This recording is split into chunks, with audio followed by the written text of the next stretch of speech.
2017 में नेटफ्लिक्स पे एक मूवी आई थी जिसका नाम था वेरोनिका। इस मूवी को तो आप लोगों ने देखा ही होगा, अगर देखा नहीं तो इस मूवी के बारे में सुना तो जरूर होगा। माना जाता है कि ये दुनिया की सबसे डरावनी मूवी है और ये एक सच्ची घटना पे बनाई गई मूवी है। वेरोनिका मूवी की रियल स्टोरी की आपने बहुत सी वीडियोस भी देखी होंगी जहां आपको रियल स्टोरी के नाम पे सिर्फ मूवी की स्टोरी सुना दी जाती है, पर आज आप इस वीडियो में वेरोनिका मूवी की बिल्कुल असली कहानी के बारे में जानने वाले हो, जो कि मूवी से काफी ज्यादा अलग है और जो मूवी में दिखाया गया है उससे कई गुना ज्यादा डरावनी घटना ये रियल में हुई थी। तो दोस्तों, आज का वीडियो बहुत ही ज्यादा खतरनाक होने वाला है, तो ज्यादा समय खराब ना करते हुए शुरू करते हैं आज का खतरनाक वीडियो।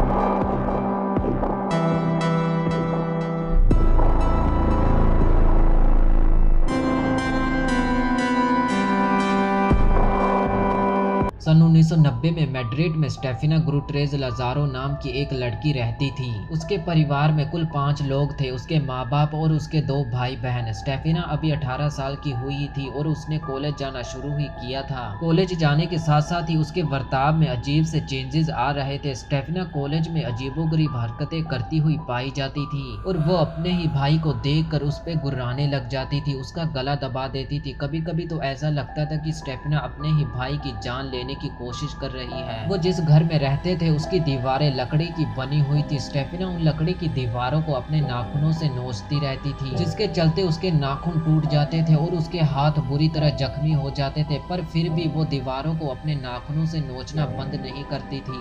स्टेफिना रात के समय बहुत ही अजीबोगरीब हरकतें करने लगी थी। वो रात को चीखती चिल्लाती थी, कभी कभी वो नींद में ही अपने भाई बहनों को मारने लग जाती थी। वो रात को बहुत ही अजीबोगरीब आवाजों में रोती थी। ये सब देखकर उसके परिवार वाले भी बहुत ज्यादा डर चुके थे। उन्हें भी समझ नहीं आ रहा था कि आखिर स्टेफिना के साथ हो क्या रहा है। उसके माँ बाप उससे बात करने की कोशिश करते, पर स्टेफिना किसी से भी बात नहीं करती। कभी कभी वो ठीक हो जाती, पर फिर से वो कुछ दिनों बाद वैसी ही हरकतें करने लग जाती। स्टेफिना के माता पिता ने उसे कई डॉक्टरों को भी दिखाया, पर डॉक्टरों को भी कुछ समझ नहीं आ रहा था कि आखिर स्टेफिना ऐसी अजीबोगरीब हरकतें क्यों करती है। धीरे धीरे स्टेफिना की तबीयत और भी ज्यादा खराब होती जा रही थी। वो दिन बर दिन कमजोर होती जा रही थी, जैसे अंदर ही अंदर उसे कोई खा रहा हो। स्टेफिना के माता पिता ने जब स्टेफिना के रूम की जांच की तो उन्हें पता चला कि स्टेफिना काले जादू की प्रैक्टिस किया करती थी। उन्हें स्टेफिना के रूम से काले जादू की कई किताबें मिली। उन्हें पता चला कि स्टेफिना ओइजा बोर्ड का इस्तेमाल करके आत्माओं से बातें किया करती थी। स्टेफिना के माता पिता ने जब जोर जबरदस्ती करके ये सब के बारे में पूछा तो उसने बताया कि उसे कुछ अजीबोगरीब साए दिखाई देते हैं। ये साए उसे परेशान करते हैं, अपने ही भाई बहनों को मारने के लिए कहते हैं और ये साए स्टेफिना को अपने साथ चलने के लिए कहते हैं। स्टेफिना के माता पिता उसे अलग अलग हॉस्पिटल में दिखा रहे थे, लेकिन उसकी तबीयत में कुछ भी सुधार नहीं आ रहा था। एक दिन अचानक स्टेफिना ने अपनी बहन पे जानलेवा हमला किया। स्टेफिना ने उसकी जान तक लेने की कोशिश की और उसके अगले ही दिन स्टेफिना की तबीयत इतनी ज्यादा खराब हो गई कि वो खड़े खड़े ही जमीन पे गिर पड़ी। स्टेफिना के माता पिता उसे तुरंत हॉस्पिटल में लेकर जाते हैं, लेकिन वहाँ भी डॉक्टरों को कुछ समझ नहीं आ रहा था। उन्होंने स्टेफिना के कई टेस्ट किए, उस पे कई ट्रीटमेंट किए, लेकिन डॉक्टर समझ नहीं पा रहे थे कि आखिर स्टेफिना ऐसी अजीबोगरीब हरकतें क्यों करती है। हॉस्पिटल में स्टेफिना धीरे धीरे ठीक हो रही थी। वो हॉस्पिटल में अजीबोगरीब हरकतें नहीं करती थी।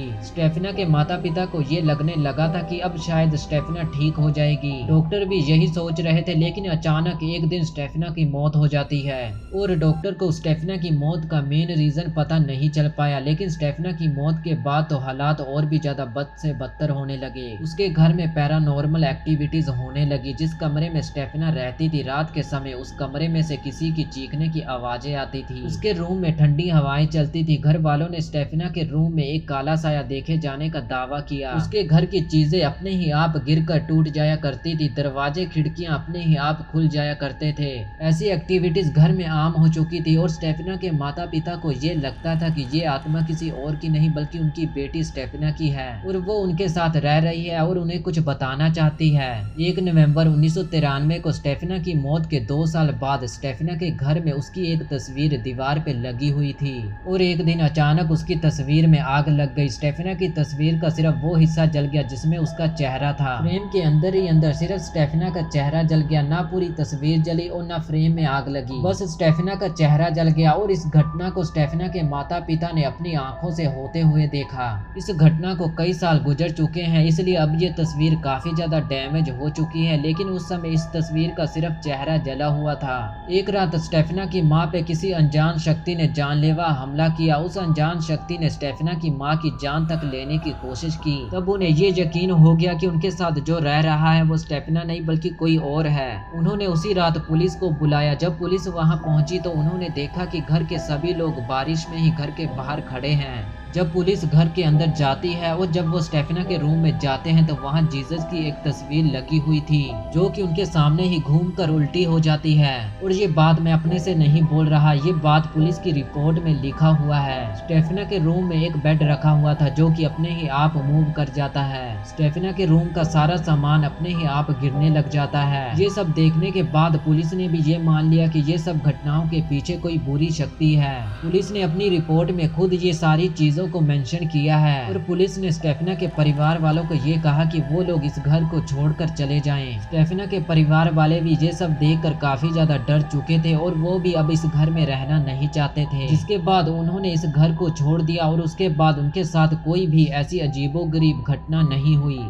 अब जानते हैं कि आखिर स्टेफना के साथ ऐसा क्यों हो रहा था। स्टेफना ने जब कॉलेज जाना स्टार्ट ही किया था तो उसके कॉलेज में बस सिर्फ 3-4 मेन दोस्त होंगे। स्टेफना की एक दोस्त जिसके बॉयफ्रेंड की मौत हो जाती है, तब स्टेफना की दोस्त को ये पता चलता है कि स्टेफना काले जादू की प्रैक्टिस करती है और वो ओइजा बोर्ड का इस्तेमाल करके उसके बॉयफ्रेंड से उसकी बात करवा सकती है। जिसके बाद स्टेफना और उसके दोस्त कॉलेज में ही ओइजा बोर्ड का इस्तेमाल करके उसकी दोस्त के बॉयफ्रेंड की आत्मा से बात करने की कोशिश करते हैं। लेकिन उन्हें ये सब करते हुए एक टीचर देख लेती है और वो टीचर उन्हें वहां से हटाकर ओइजा बोर्ड को फाड़ देती है। स्टेफना की टीचर ने जब ओइजा बोर्ड को फाड़ा तो उसमें से एक काला धुआं निकला था जो कि स्टेफना के शरीर में चला गया। उस समय किसी ने इस बात पे ज्यादा ध्यान नहीं दिया, लेकिन जब स्टेफना की रहस्यमय कारण से मौत हो जाती है तो उसकी टीचर खुद स्टेफना के माता पिता को ये सब के बारे में बताती है और ये सब जानकर ही स्टेफना के माता पिता स्टेफना के रूम की जांच करते हैं। तो दोस्तों ये थी वेरोनिका मूवी की सच्ची कहानी। तो आज का वीडियो आपको कैसा लगा कमेंट करके जरूर बताना और वीडियो को लाइक और चैनल को सब्सक्राइब जरूर कीजिए ताकि मेरी अगली आने वाली वीडियो का नोटिफिकेशन आपको सबसे पहले मिल जाए। तो मिलते हैं अगली वीडियो में, तब तक के लिए गुड बाय।